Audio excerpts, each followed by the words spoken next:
masih dibuang, Pak. Masih semangat. Mana suaranya? Yang dari Cirebon mana suaranya? Indonesia Cantik mana? Kerawang mana? Pondok Indah mana? Jadi kalau orang kaya tuh semangatnya wah, kayak persoalan beda dengan mengulang pertanyaan sebelumnya nih, Mas Adi dan Mas Betran. Pernah ditelepon langsung almarhum Olga yang cerita keadaannya sebelum sakit. Apa sih yang diceritakan almarhum Olga? Ya, kalau tadi sedikit sudah saya ceritakan ya mengenai impian-impian dia untuk syuting film dengan saya dan lain sebagainya. Tapi sebenarnya jauh sebelum itu, sekitar beberapa tahun, Mas, 3 tahun sebelum telepon terakhir itu, gitu loh. Itu ada telepon yang selesai acara sahur di salah satu TV swasta gitu. Itu ya itulah. Dia tuh nelpon ke salah satu pengurus sanggar namanya Mas Aswin, biasa dipanggil Koas ya. Dia nelpon, dia hanya pengen curhat sambil nangis. Dia nangis. Terus kenapa kamu nangis gitu kan? Aku capek, kata capek banget Koas gitu kan. Aku punya banyak uang tapi istirahat aja sebentar, keringbat aja ke salon aja nggak bisa gitu. Karena setelah itu kan dia harus lanjut di acara musik ya, di TV lain. Jadi ya udah kamu istirahat lah, nggak bisa Koas. Nah sampai sebelum dia jatuh sakit tuh waktu saya datang ke rumahnya ngomongin soal film juga itu waktu itu merencanakan mau bikin cerita apa tuh dia dia cerita bahwa saya bilang kamu kan kemarin baru sembuh sakit tuh yang benjolan di sini, udahlah istirahat gitu ya. Enggak Kak Adit, mumpung masih ada waktu, mumpung aku sehat, mumpung masih aku laku, aku mau mengerjakan semuanya gitu. Ini bukan pihak manajemen loh yang akhirnya mengambil pekerjaan sebanyak-banyaknya. Itu Olganya yang mau. Yang ngambil sebanyak-banyaknya pekerjaan itu. Saya merasa ini kelihatannya kayak ada satu naluri dasar bahwa tanpa sadar dia seperti ada sesuatu firasat yang mengatakan waktunya nggak lama. Ini saatnya dia ingin mendapatkan sebanyak-banyaknya untuk keluarganya, untuk orang sekitarnya, membantu banyak orang. Waktunya nggak lama. Jadi kayaknya itu yang saya nggak tahu apa yang membuat dia begitu kelihatannya kalau kita ngelihat kayak serakah ya. Tapi sebenarnya saya sekarang baru berpikir ini ada satu naluri dasar yang tanpa dia sadari dia punya firasat waktunya tidak lama. Dia akan mengambil semua pekerjaan itu untuk kemudian tabungannya akan memberikan kesejahteraan bagi keluarganya, mengangkat derajat keluarganya. Dan yang paling menarik adalah dia tetap memberikan ke orang-orang sekitarnya ya. Itu yang menurut saya luar biasa dari sisi Olga ya. Jadi dia rela seperti lilin, rela hancur setelah memberikan cahaya kepada sekitarnya. Kalau dari Mas Betran? Kalau Bertrand mendadak dia kan termasuk orang yang sibuk dan saya jarang juga menelpon ataupun nge-BlackBerry. Malam sekitar jam pas saya juga belum tidur, mulai BBM sama dia. Oh, lagi ngapain nggak tumben? Terus mulai ngobrol lewat BBM, telepon deh, capek jadi gue ngetik jam segini. Dia telepon Bertrand. Terus kenapa lo? Masih syuting? Enggak bisa tidur tersakit lo. Terus dia bilang, gue udah nggak bisa tidur udah, entah dia ngomong seminggu atau 2 minggu, saya lupa beneran. Demi Tuhan saya lupa, ya kan? Kenapa? Gue stres sekali. Terus tapi saya benar-benar ketawa. Cuman mengenal Olga, dia itu tidak bisa saya push untuk bercerita. Dia pasti kalau mau bercerita tunggu momen sampai kapan dia mau bercerita, dia akan cerita sama saya, ya kan? Dari situ saya bawa bercanda, saya bawa apa? Dia cuma bilang ya udah kau sana tidur, tidur Olga, gue juga pamit deh. Kalimat saya dia ngomong pamit tidur apa pamit apa, cuman itu pembicaraan saya terakhir sama dia. Entah besok atau lusa saya dengar dia koma. Itu memang apa ya, agak shocking buat Bertrand juga. Cuman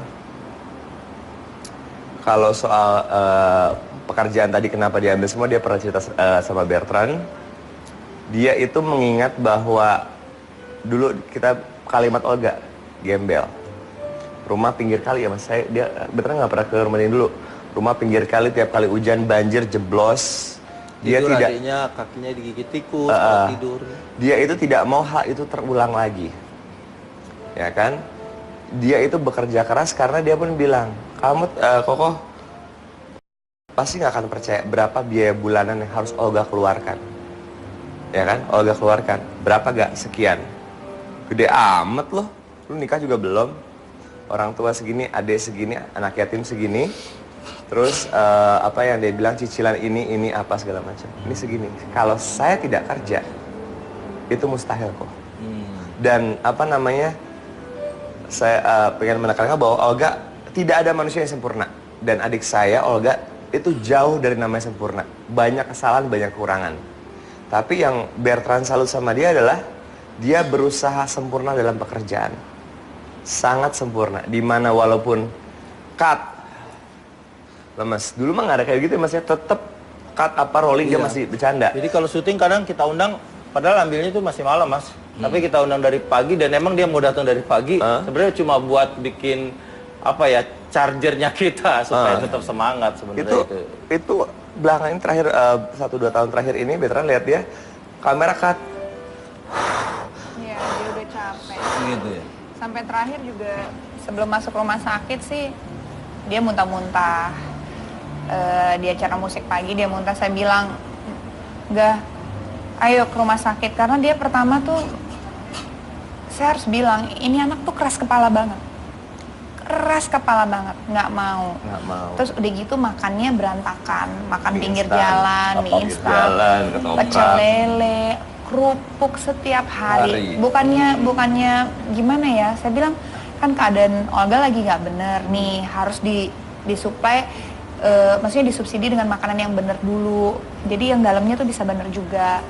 Sampai yang saya juga ada janji sih sama Olga sebenarnya, sampai sekarang saya nggak tepatin. Saya bilang saya sebenarnya mau bawa, cuma udah keburu masuk rumah sakit, karena waktu saya bilang udah coba mulai minum jus, green juice, maksudnya jus sayur, jus buah. Kalau emang nggak bisa makan yang sayur yang bener, apa di jus aja. Enak kok kan, karena saya setiap hari bawa jus ya ke acara pagi gitu. Apa sih tuh? Apaan sih gitu? Ini jus mak, gitu. Maksudnya sayuran, buah. Emang enak? Nggak bisa gitu. Enak. Terus cobain dikit. Iya lumayan ya, manis ya gitu. Iya. Nanti deh aku kirimin jusernya. Suruh mbak di rumah sayur ini apa ganti-ganti ini. Ya. Belum sempat ngirim, belum sempat apa. Tapi yang menarik gini loh, saya pernah datang ke acara musik pagi ya mas ya. Itu di tengah-tengah break iklan, itu dia sholat duha loh mas. Iya betul. Sholat duha gitu loh. Artinya di tengah pekerjaannya itu juga yang membuat saya buru-buru kamar mandi, tiba-tiba ngapain nih anak? Ternyata sholat duha. Dan itu yang bahkan di tengah pekerjaan, yang bahkan mungkin tidak bisa dilakukan orang yang ada di rumah gitu. Dia melakukan itu. Itu yang tidak pernah orang tahu tentang kuatnya ibadah Olga.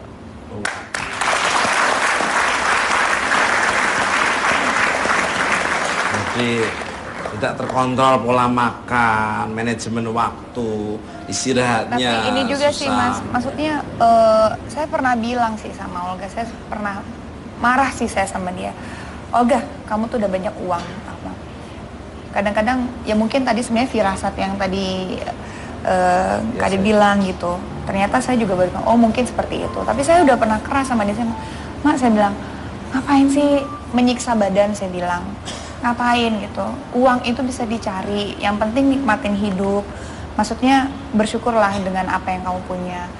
Kamu udah kebanyakan, udah keseringan memforsir, cobalah istirahat. Apalagi dalam keadaan sakit gini, makannya berantakan.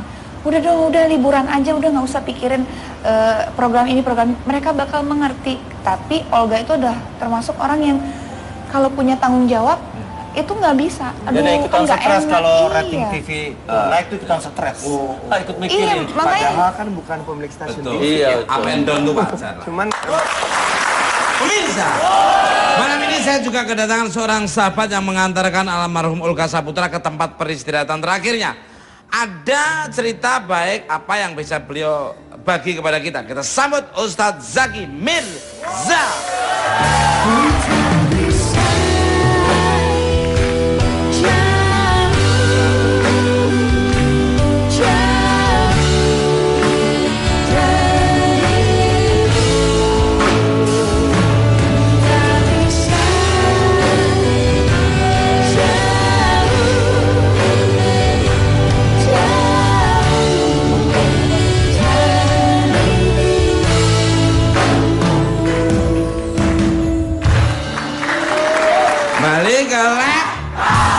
Assalamualaikum warahmatullahi wabarakatuh. Waalaikumsalam Pak warahmatullahi Ustadz, wabarakatuh. selamat datang lagi di Bukan Empat Mata nih.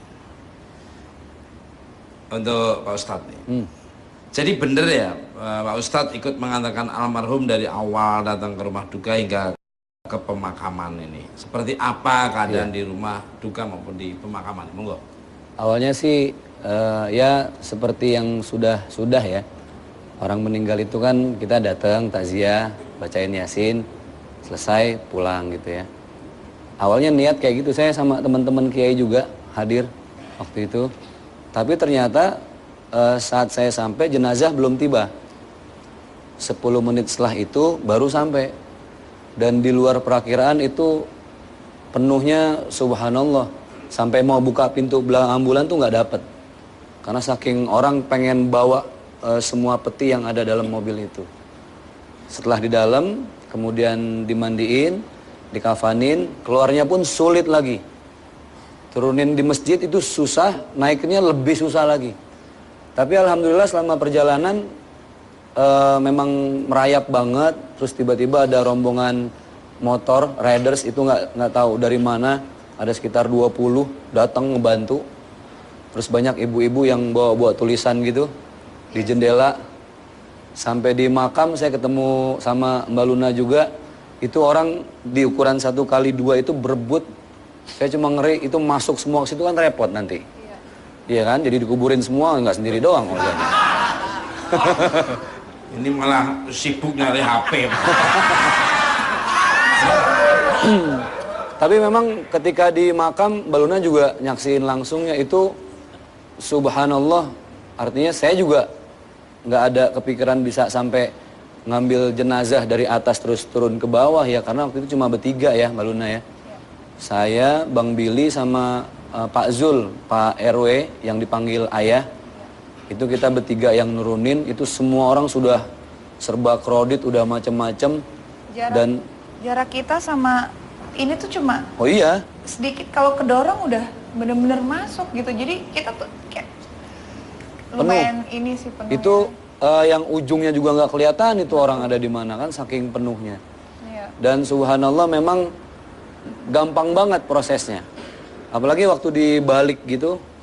Jadi pas ketika dalam keadaan telentang kan harus dibalik supaya nempel ke tanah biar ngadep kiblat. Itu nggak ada masalah Mas Tukul.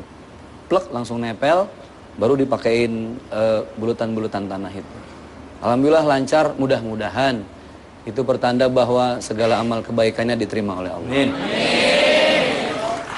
Kembali ke masih untuk Ustadz Zaki ini. Banyak yang penasaran dengan kondisi fisik terakhir almarhum karena lamanya terbaring sakit. Sebenarnya apa sih? Maaf ini laptop ya. Keadaan tubuh almarhum ketika Ustadz melihat di rumah duka. Monggo. Jadi pas sampai itu sebenarnya sudah dengan peti ya. Peti, terus dalam keadaan masih pakai jas, terus dasi, karena itu prosedur dari rumah sakit di sana. Jadi kalau melalui penerbangan itu kan dia harus konfirmasi dengan prosedur rumah sakit. Pakai Jadi jas sama dasi ya Mas? Jas, dasi. Itu kupu-kupu ya Mas, bukan dasi. Ya, ini dasi panjangnya juga ada. Terus saya bilang ini harus dimandiin lagi sesuai dengan syariat Islam. Karena mungkin waktu di Singapura sudah dimandikan, tapi kan dengan cara mereka. Akhirnya dikeluarin dari peti, dibuka semuanya, dimandiin lagi. Saya sempat beberapa waktu 2 bulan lalu lah ya dengar-dengar berita miring Bang Olga kena penyakit yang enggak gitu segala macam. Tapi saya lihat enggak tuh. Memang agak gemuk, terus bersih. Ketika dibuka semua dalam keadaan enggak pakai apapun, dengan Bang Billy saya lihat enggak ada yang aneh, enggak ada yang beda. Seperti orang meninggal normal aja gitu. Memang kelihatan gemuk sih dan rambutnya agak gondrong sedikit. Rambutnya panjang. Terus pas disiram air dia agak ke belakang gitu kan. Tapi bersih, benar-benar bersih. Artinya saya menjadi saksi saat itu melihat langsung ya. Jadi kalau ada berita yang miring ini itu segala macam, saya langsung ngelihat dan saksinya banyak bahwa insya Allah Olga meninggal dalam keadaan yang normal gitu, nggak ada apa-apa. Tidak ada ruam-ruam penyakit atau apa gitu ya di tubuhnya yang bersih? Enggak. Saya kalau orang yang mungkin sakit enggak kan kayaknya badannya kurus gitu ya. Terus luka-luka atau apa enggak, gitu ya? enggak. Sedikit mungkin ada bekas suntikan infus ya. Itu aja paling. Kembali ke laptop untuk Luna Maya. Iya. Dirimu juga ikut saat pemakaman almarhum Olga Saputra, bahkan terlihat hampir pingsan ketika almarhum diazankan. Apa yang membuat dirimu sangat terpukul selain sangat merasa kehilangan seorang sahabat? Monggo. Diklarifikasi, kalau pingsan enggak, cuma memang keadaannya memang lemes aja gitu. Saya dari datang melayat malam, pas sampai dengar kabar, sampai saya datang ke rumah duka, ketemu ibu sama bapak sih, saya cukup bisa tenang lah gitu. Karena kayak tadi saya ceritain ke Mas Tuko kan, karena orang tuanya Olga aja bisa tegar, bisa ikhlas. Jadi saya kayaknya, oh mungkin ya harus begitu ya, harus kita ikhlas, harus tegar gitu. Sampai besokannya saya juga agak bengong-bengong sih. Sebenarnya saya bengong-bengong tuh kayak, oh ini terjadi ya gitu. Saya nggak pernah nyangka kayak saya lama bekerja bareng, berteman apa, ini Olga yang dipanggil duluan nih, karena nggak kepikiran sama sekali gitu. Tapi dari sakit saya udah bilang, aduh jangan deh, maksudnya karena dia ini anak bandel banget ya. Terus saya coba untuk masih kayak mimpi gitu, ini beneran nggak sih gitu. Pas dateng ke sana ngelihat bener dibuka, dibawa, ngelihat kain kafan, kebawain itu tuh yang runtuh semuanya gitu. Jadi ya siapapun lah ya yang mungkin setegar-tegarnya ngelihat teman, ngelihat ya segimananya kata orang dia begini atau gini, tapi ini orang sangat luar biasa subhanallah, yang datang tuh rame banget. Pengen ngelihat dia gitu. Itu saya juga ngelihatnya, ya Allah. Jadi gimana ya? Semua orang yang memang kehilangan orang yang dicintai pasti punya rasa yang sama sih Mas ya gitu ya. Jadi ya saya, tapi buat saya pribadi 11 bulan sakitnya Olga itu sebenarnya sedang mempersiapkan kita gitu. Untuk semakin bisa menerima gitu. Ya, untuk jika suatu saat Olga pergi gitu kan. Tapi ketika itu benar-benar terjadi itu tetap sih. Semua orang pasti akan merasa, ya tadi istilahnya Luna tadi runtuh tadi itu tadi. Kembali ke laptop. Makanya kamu tuh cepat buru-buru insaf, biar kamu tuh nyaman. Kasihan amat mukanya tuh. Kayak mama gitu ya, lagi marahin anaknya gitu. Ya. Oke. Dia hanya kamuflase aja. Seolah-olah dia sedih, padahal dalamnya memang iya. Gitu. For all my guests, semua bintang tamu. Ini cengar-cengeng sebagai sahabat, ada nggak sih keinginan atau pesan almarhum yang sempat disampaikan kepada kalian yang belum tercapai saat ini dari Mas Petra dulu? Kita sih punya cita-cita dari zaman dulu ke luar negeri, itu belum kesampaian. Karena dari saya pertama berkarir juga minimal Singapura kita pengen nginjak. Cuman kan kesibukan kita masing-masing. Saya mungkin libur di saat Ramadan karena saya non muslim, tapi mereka justru malah full di saat pokoknya jadwal kita nggak pernah ketemu gitu loh. Dan yang saya paling nyesel terutama adalah seharusnya saya lebih hadir, dan terutama adalah Olga selalu bilang di semua media, Olga sayang Koko. Tapi saya sebagai seorang kakak, saya kurang bilang kalau Koko sayang Olga. Yang itu juga mengajarkan saya bahwa kalau kita sayang sama orang, kita cinta sama orang, kita mengasihi seorang, nggak usah segan bilang I love you. Aku sayang kamu. Emang kenapa? Mau temen kek, mau sahabat kek, mau rekan kerja kek, mau telepon ngomong apa? Olga saya bilang, Olga sayang Koko. Saya sudah lama saya nggak pernah ngomong berhadapan via telepon, saya bilang Koko sayang Olga. Jadi ini juga pembelajaran, saya pun sebelum pamit sama orang tua, sama mau pergi, I love you. Mengingatkan kalau bahwa orang itu kita cintai dan orang itu mencintai kita kembali. Jadi belum sempat keinginannya ke luar negeri bareng itu belum. Kalau dari Mbak Luna Maya. Apa ya? Ya itu tadi dia sih pas kalau saya sih belum sempat ngasih juicer aja sih. Karena dia bilang tuh, ya kirimin ya, mau coba mau hidup sehat gitu. Terus belum sempat kesampaian sih. Jadi sebenarnya mungkin simple tapi gimana ya? Ya, kalau buat saya pribadi gini Mas, mungkin nggak ada pesan khusus yang Olga sampaikan ke saya, tapi sebenarnya kepergian Olga ini seperti memberi pesan justru kepada saya dan semua orang yang melihatnya bahwa nggak semua orang diberikan anugerah oleh Allah, oleh Tuhan kita ketika di akhir hidup diiringi begitu banyak orang, ribuan orang gitu. Itu terjadi kebetulan dari anggota sanggar saya itu ada Ustadz Jeffrey Al-Bukhari dan Olga yang mendapatkan perhatian masyarakat begitu luas. Saya jadi berpikir, kita emang pada akhirnya ini kan akan pergi semua nih, di sini semua akan pergi gitu loh. Tapi siapa sih yang dipilih Tuhan untuk diantarkan begitu banyak doa? Dan yang itu yang bisa kita lakukan adalah dengan menebar kebaikan sebanyak-banyaknya. Sebenarnya itu yang sedang dipesankan oleh Olga gitu loh. Ini yang mau saya lakukan dan menjadi motivasi bagi saya pribadi dan juga mudah-mudahan menjadi motivasi bagi banyak orang. Amin. Wow. Itu ambil kesimpulan dari Mas Aditya. Berbuat baik itu. Karena yang ditinggalkan hanya kebaikan itu. Dan juga kita sebagai teman, sahabat juga bangsa Indonesia harus bangga. Karena Olga yang saya kenal sebagai adik adalah sebuah legenda, he's a legend. Di Twitter saya baca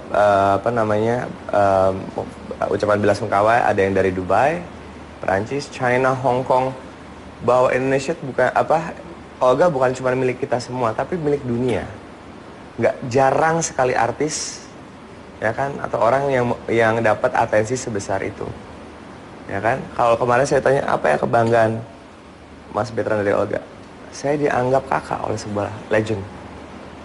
Dan makasih banget untuk semua orang yang selama ini support dan datang ke penguburan yang mengadakan pengajian berdoa untuk Olga. Karena di saat suatu hari kita pun pergi, itu kan akan nilai amalnya kita sama orang-orang. Ya, saya bersyukur sekali bisa mengenal, bisa disayang dan disayang oleh yang paling berat tau nggak apa? Nyebut almarhum. Saya susah banget ngomong almarhum Olga. That is the hardest for me. Untuk menyebut orang yang saya sayang almarhum itu berat banget buat saya.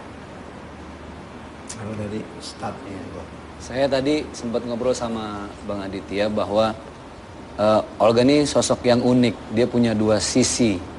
Yang pertama sisi gokilnya Bang ya. Di panggung bisa menjadi begitu liar dan error entertain lah istilahnya ya. Sisi lain dia punya sisi kemurahan hati. Nah kalau ke saya mungkin lebih sering ngobrolin tentang kemurahan hati ya. Dia minta dicariin anak yatim, dia minta direferensiin beberapa anak cacat yang dia mau sedekahin. Terus dulu pernah waktu ngisi acara live musik di salah satu televisi swasta sama Bang Raffi sama Mbak Luna juga, ketika berdoa saya menyinggung sedikit masalah kematian. Dan dia tuh kan cepet ini ya, cepet kesentuh kalau ngomong masalah mati. Selesai habis doa dia cuma bilang gini, Ustadz, saya pengen mati dalam keadaan semua semua dosa saya udah gugur, bisa nggak? Bisa, tergantung amalan kebaikan, saya bilang. Nah, inilah jawaban Allah. Bisa jadi 11 bulan Olga sakit, mungkin kita ngelihat itu musibah. Tapi bisa jadi buat Olga dan dari Allah itu hadiah terindah buat Olga, sehingga semua dosa-dosanya selama 32 tahun itu gugur. Wajar kalau sudah suci, bersih, meninggal, begitu banyak orang yang nganter karena dia sudah suci lagi. Gitu. Amin. Nah, bisa. Can, tetap bukan mat.